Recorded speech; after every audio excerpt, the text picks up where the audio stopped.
Mtazamo wako binafsi kuelekea mambo ndiyo silaha yako kubwa ya kivita ukitaka kushinda vita.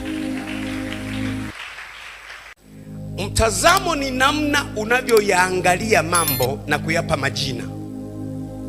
Mtazamo ni namna unavyoya group mambo na kuyapa majina husika. Sasa twiga ni mkubwa, ila akimwona simba hivi, kinachokuja ndani ya moyo wake kifo.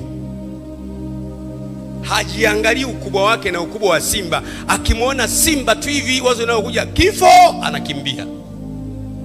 Simba akimwona twiga pamoja na urefu wake, wazo linalomjia lunch, chakula. Hawazi ukubwa, anawaza attitude yake ni chakula. Mtazamo wako binafsi kuelekea mambo ndiyo silaha yako kubwa ya kivita ukitaka kushinda vita.